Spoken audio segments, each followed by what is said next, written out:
Só foi uma pontinha de inveja, só. Bom, vamos voltar aqui. Então, a gente viu essa parte da primeira infância, e aí, então, a gente vai falar um pouquinho aqui dessas questões que são direcionadas, né, aos SUAS. A gente está falando sobre isso porque é importante a gente abordar o que pode ou não, o que agrega ou não as crianças e sociedade e família, quando a gente atender alguma criança nessa situação, de que forma a gente pode ajudar, e para nós mesmos também, não é verdade? Então, vamos lá. Questões centrais que direcionam as ofertas do Sistema Único de Assistência Social. Então, as questões estão direcionadas à centralidade da família. Então, as questões da família mesmo, né? Família de forma abrangente. Família, pai, mãe, irmãos, né? Filhos, no caso, tá bom?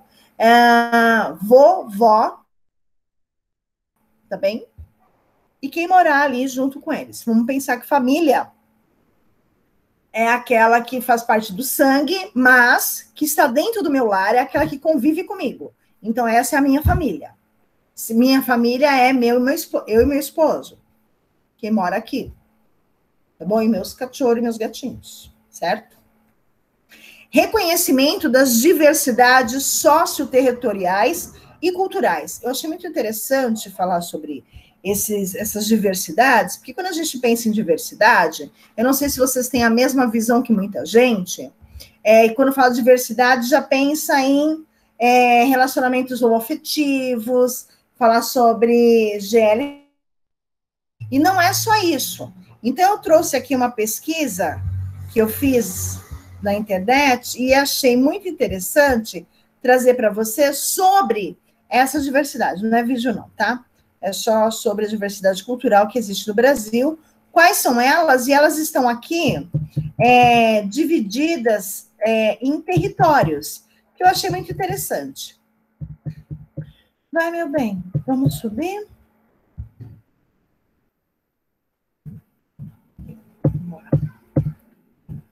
Quando a gente fala aí de diversidade, a gente está falando em costumes de uma sociedade. E aí, dentro dessa sociedade, quais são esses costumes? A forma como se veste, a comida, a culinária, as manifestações religiosas de A a Z, tradições, que podem ser festas, por exemplo, e outras questões também que podem envolver a sexualidade, gênero também, tá bom? Então, vamos lá. Como aqui o Brasil é bastante grande, existem, assim, muitas coisas legais e que são, a gente vai falar sobre tudo, só para vocês terem uma ideia.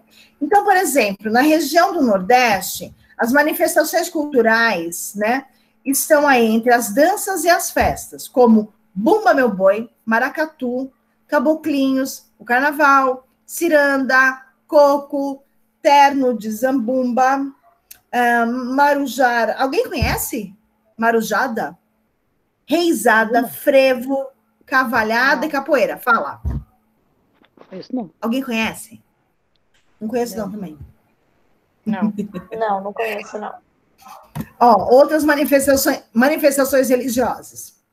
A lavagem da escada do Bonfim. Olha que legal. A literatura de cordel faz parte aí também da cultura nordestina, né? E aí o que vem como trabalhos de renda, por exemplo, que é o trabalho artesanal, que também faz parte da diversidade, tá bom? Eu não vou ler tudo para vocês, eu vou mandar para vocês depois, tá bom? Pelo WhatsApp. E aqui tem muita coisa interessante, só para a gente ter uma ideia do que é uma diversidade cultural, tá bem? Então, ó, aqui, ó, procissão do fogaréu, morro de medo disso. Acho que a gente vê em outros filmes, né? É muito engraçado. Mas, enfim. Na região sudeste, na região sul também, tá bem?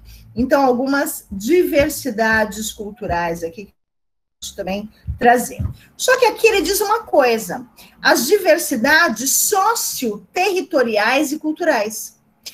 Eu lembrei uma coisa muito interessante, que são as batalhas de poesias, que eu não sei se vocês conhecem, chamada de slam. Já ouviu falar em slam? Não.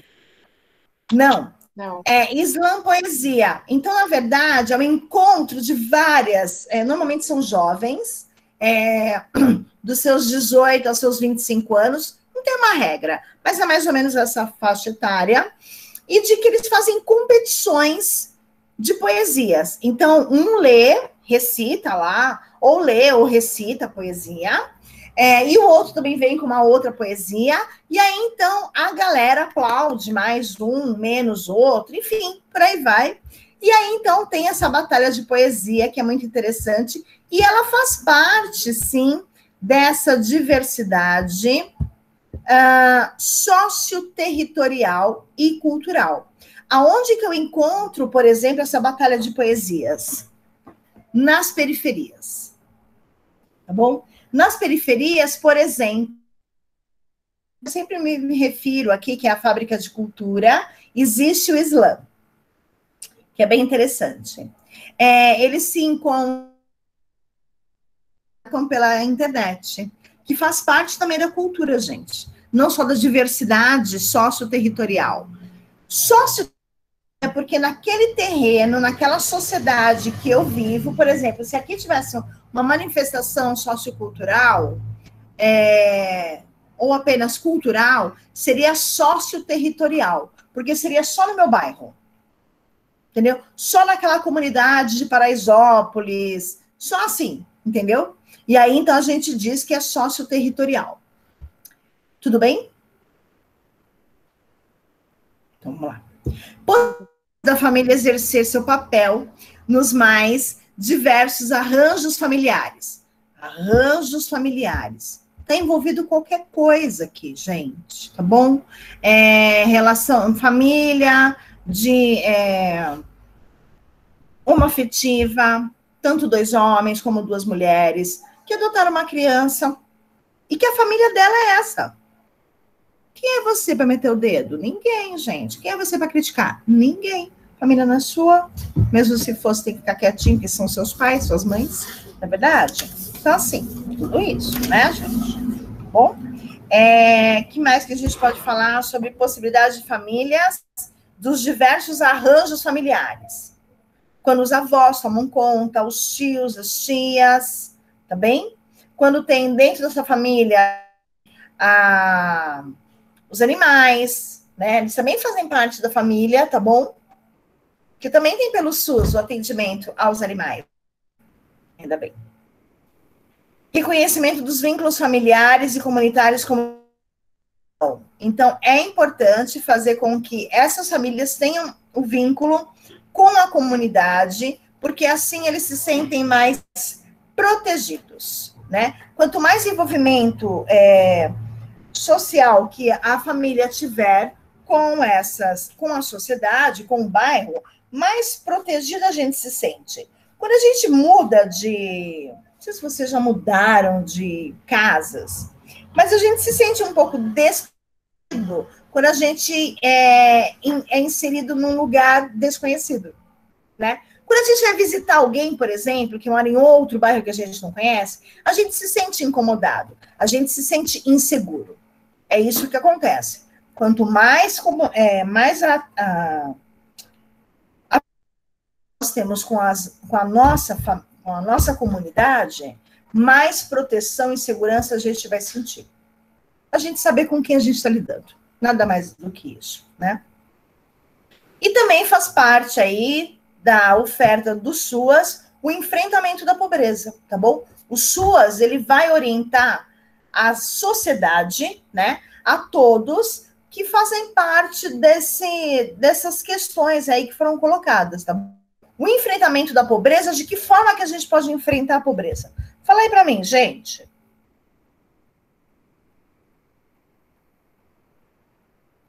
Professora, Oi? Seria da forma a sociedade ou a pessoa, no caso? Né? Porque acho que a pobreza a gente só consegue enfrentar cada um buscando, trabalhando. Bom, eu acho que quando a gente faz parte dessa classificação de pobreza, né? Então a gente tem uma pobreza financeira e também cultural normalmente, tá? Normalmente não é regra, tá? Então, quando a gente tem essa pobreza financeira, nós seremos acolhidos pelos SUAS, né? De que forma?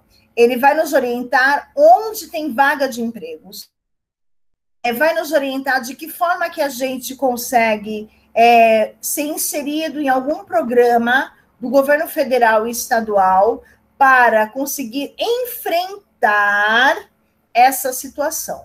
Porque as pessoas não são pobres, elas estão.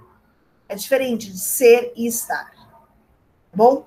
Então, tem situações que a gente ganha mais, tem situações que a gente ganha menos, tem situação que a gente ganha muito, e tem situações que a gente não ganha nada. Então, em alguns momentos, estamos pobres e não somos pobres, que é uma diferença muito grande. Só de pensar nisso já há diferença. Então, o SUAS, ele oferece, norteia, ajuda, né, as famílias a enfrentar a pobreza utilizando o que o governo federal, por exemplo, oferece a essas famílias. Norte para a família, dá para você fazer isso. Tal. Isso mesmo, Carol. Existe o norte, apenas orientação, mas existem alguns casos mais críticos, como, por exemplo, analfabetismo, onde precisa preencher alguns dados, em que o SUAS ajuda nessa questão, por exemplo. Tá bom? Vamos pensar, por exemplo, em algumas pessoas em situação de rua que são analfabetas. Olha quanta coisa aí precisa ser ajudada nessa questão. Não dá para essa pessoa ir até algum lugar para poder... você tem que ir até a Praça da Sé, lá no Poupatempo da Sé, para retirar seu RG. O cara não tem dinheiro nem para comer, quem dirá vai pegar um ônibus e ir na Praça da Sé para pegar um RG, e quando tiver uma blitz da polícia, vai ser fichado e ele tem RG. Entendeu? Então, assim, tem algumas questões em que o SUAS tem que fazer algumas apenas a orientação. Na hora, com a conversa, quem trabalha no SUAS tem essa noção, essa percepção de que quem precisa realmente desse apoio, assim, de fazer e quem pode ser apenas norteado, tá bom? Mas é isso mesmo, tá? Bom, algumas coisas aqui, como situação de privação econômica, insegurança alimentar, desemprego, violência urbana e falta de infraestrutura nos territórios, como creches e serviços de saúde, são questões concretas que podem tornar as famílias de cuidado e proteção. Como que eu vou cuidar e proteger dos meus filhos, pensando que falta infraestrutura onde eu moro? É verdade? Como que eu vou pensar em educar o meu filho, dar uma boa escola, ou apenas uma escola, que seja, se não tem escola, né?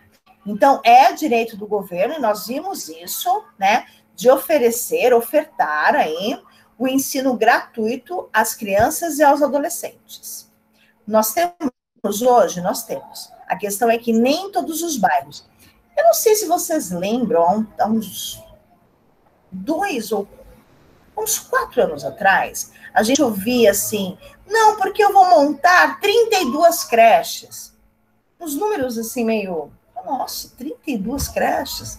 Para que tudo isso? Exatamente para isso aqui, ó, para não faltar infraestrutura nos territórios.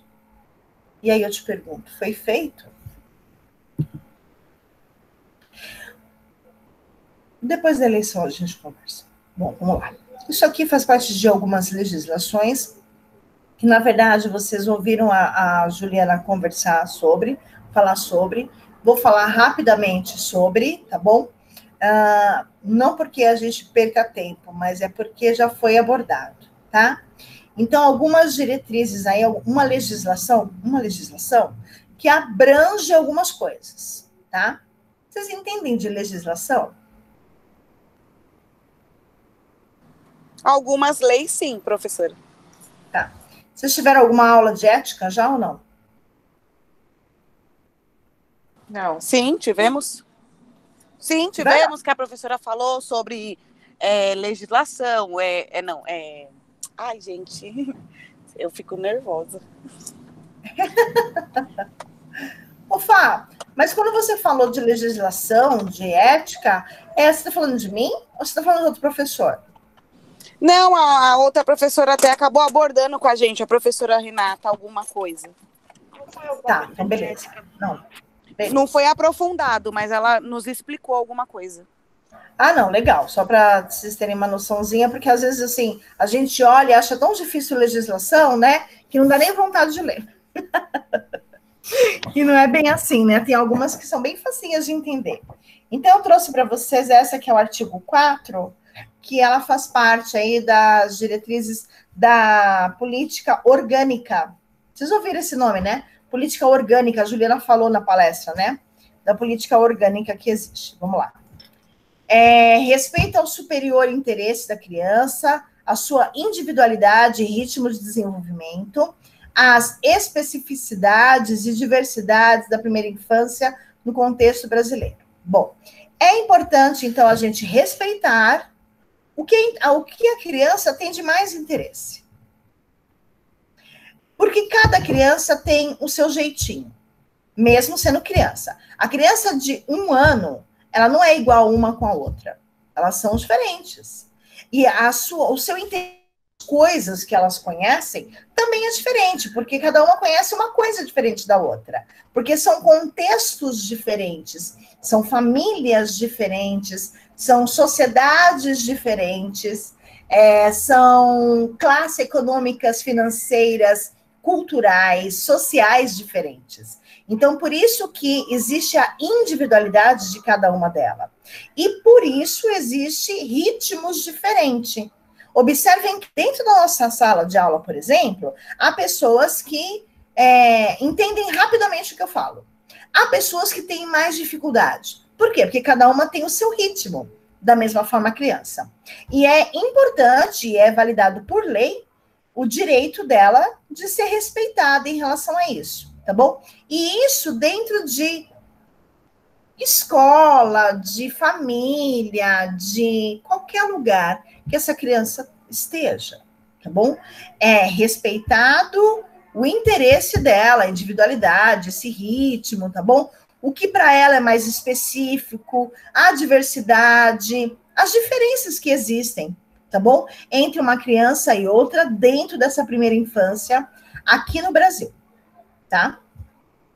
Apoio às famílias para o cuidado e educação, fortalecimento de vínculos familiares e comunitários e estímulo ao desenvolvimento integral da criança. Não preciso nem abordar muito, vamos lá. Então, o que tem aqui apoiado pela legislação, né? Que o Estado, o governo, a prefeitura, né, tem que dar apoio para essas famílias para ter cuidado com elas e educação. Vamos lá. Aonde que eu vou encontrar tudo isso? O cuidado com a criança. Eu não tenho dinheiro, eu moro numa periferia, eu vou na minha UBS e lá, então, eu vou ter todo um amparo da área da saúde sobre a minha gravidez. Como que é o nome?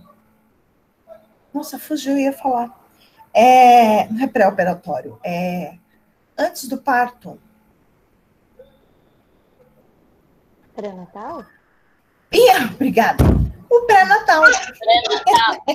Isso.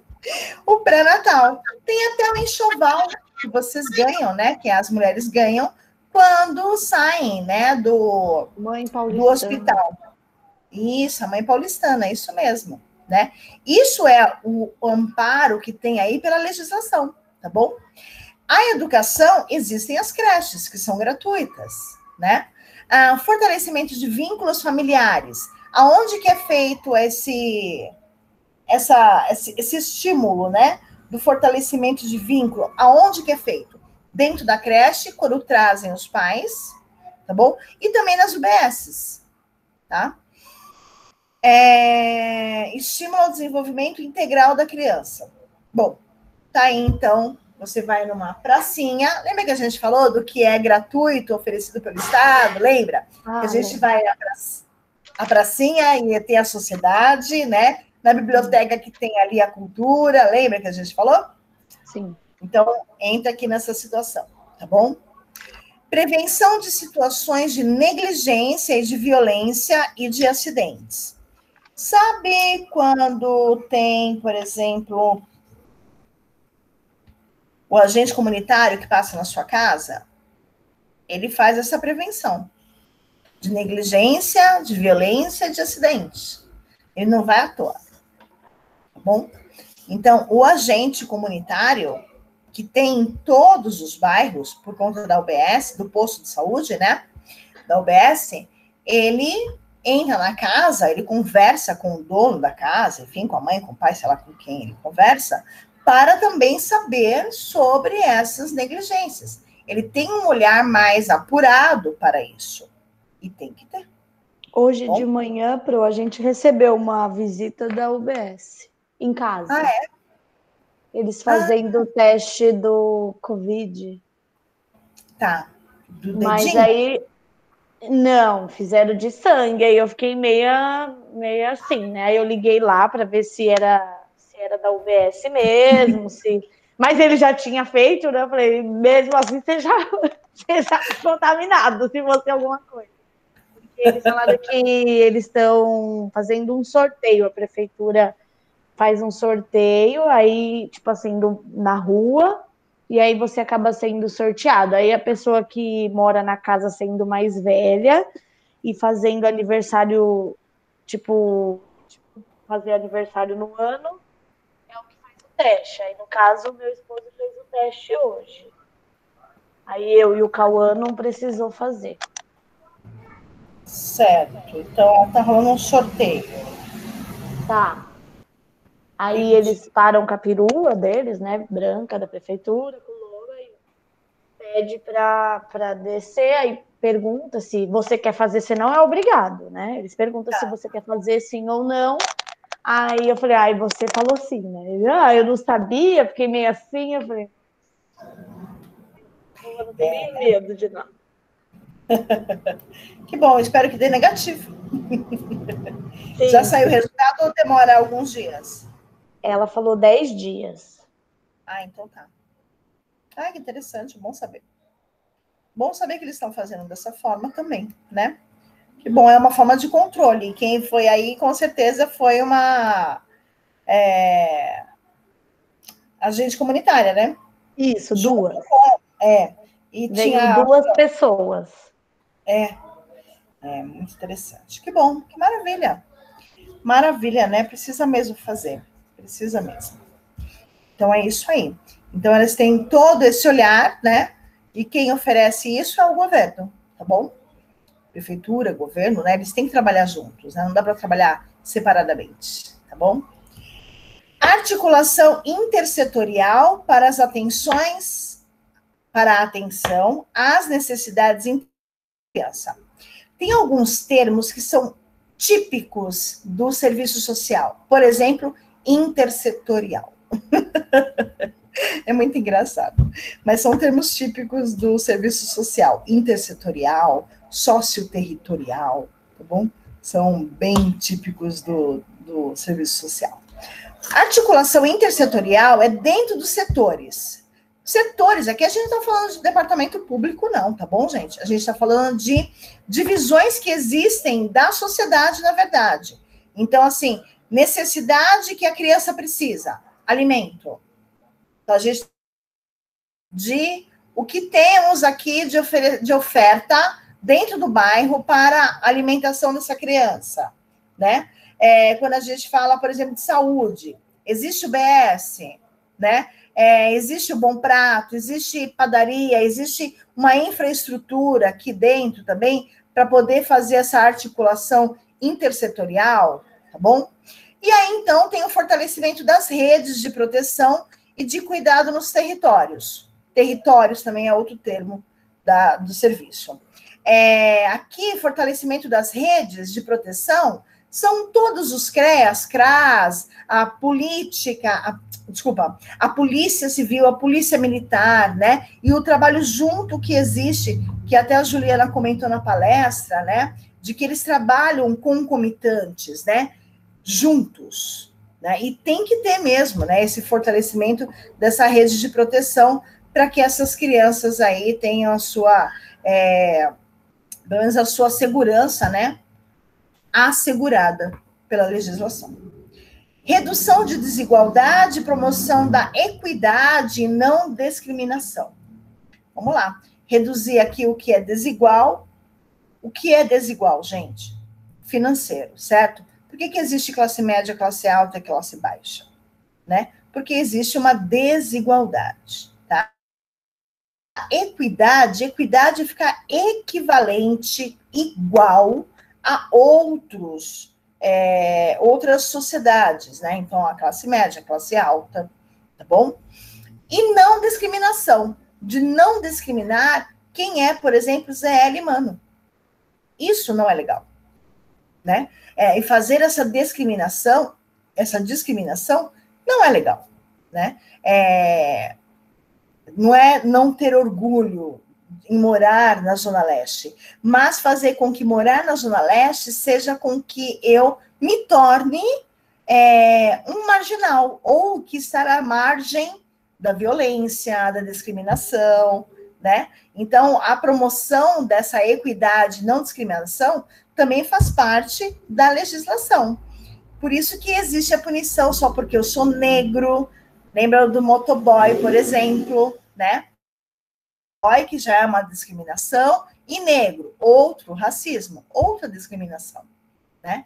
Então, tudo isso faz parte. Para evitar isso, para diminuir isso, há políticas públicas para isso, tá bom? O brincar como necessidade essencial para o desenvolvimento da primeira infância, tem nem como explicar mais do que já está dito, né? Então, a brincadeira, o brincar faz parte dos direitos da criança, sim, do desenvolvimento da primeira infância. E a participação da criança e da sociedade. Então, de que forma que a criança vai participar? Na creche, por exemplo, né? É por conta da criança que tem parquinho, é por conta da criança que tem as praças, é por conta da criança que tem que ter pediatra nas UBSs perto de casa, né? Nos UPAs, e por aí vai. É por conta da criança, tá? Principalmente pensando em primeira infância, que é a mais vulnerável a tudo que é de ruim, né? Se você pensar qual é o ser mais vulnerável a isso, ou quais seres, né, mais vulneráveis a uma agressão, uma violência, um estupro, ou algo bastante, assim, absurdo, né, são as crianças e os animais. Né, porque eles são bem frágeis, né, em tudo, não é verdade?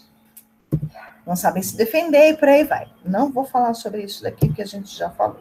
Vamos lá. Aqui vem alguns dados importantes, legais, de vocês saberem, tá bom?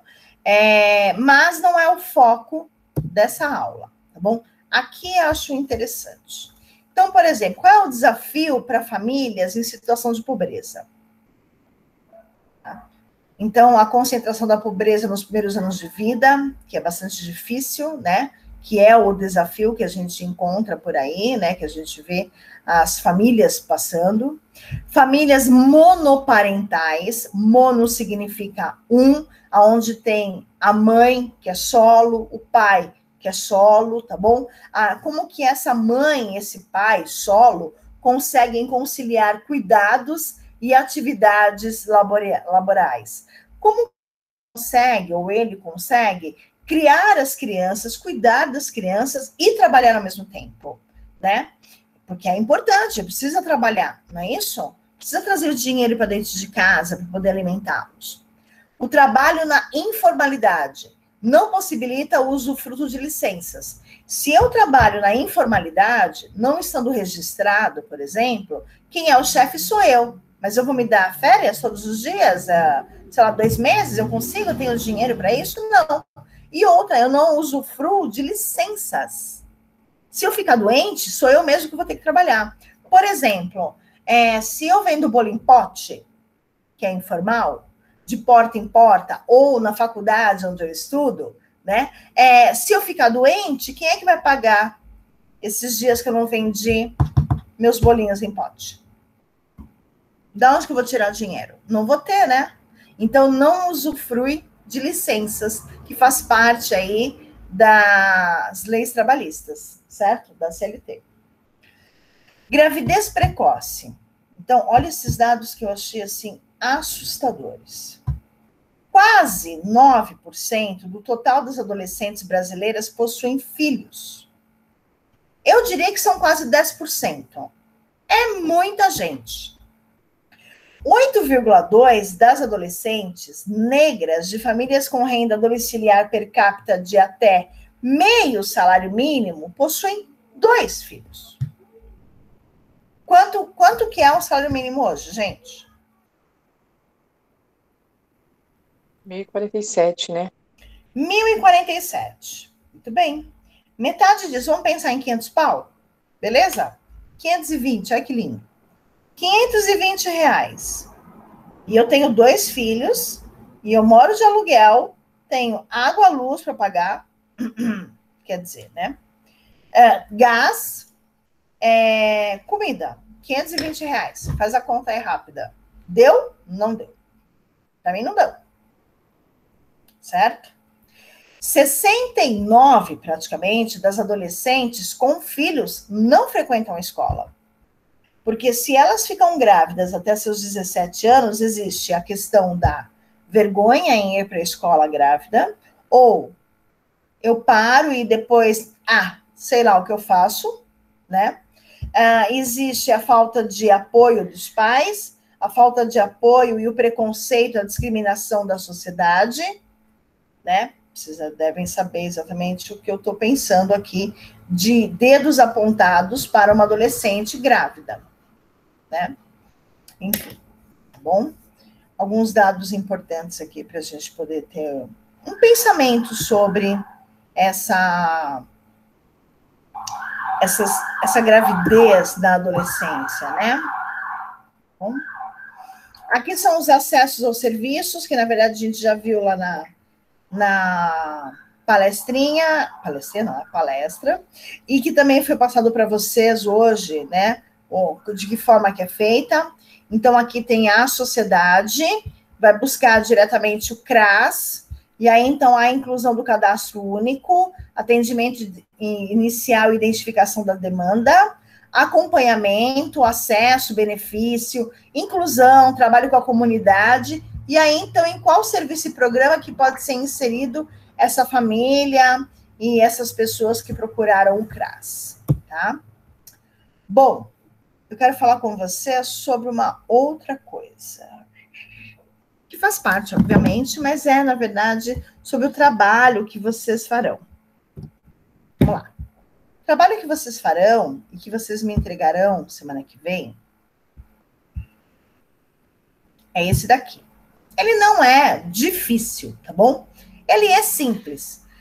Tudo que vocês vão encontrar aqui, todas as respostas, elas não necessariamente estão nos slides. Na verdade, no slide tem algumas coisas, não muitas, tá bom?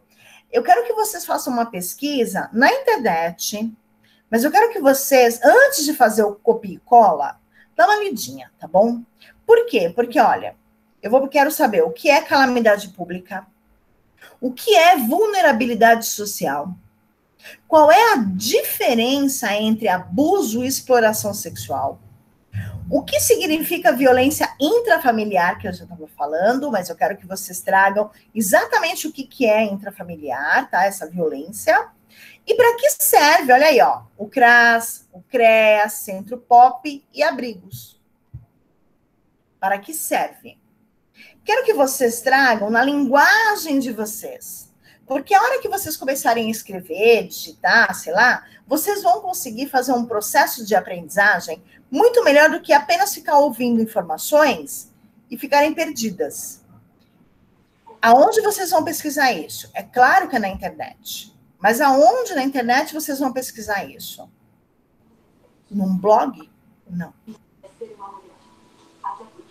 Vocês vão no site do Ministério da Educação, Desenvolvimento e Cultura, tá bom? Vocês vão em algum site grandioso, de peso, de renome, para conseguir fazer algo bem legal.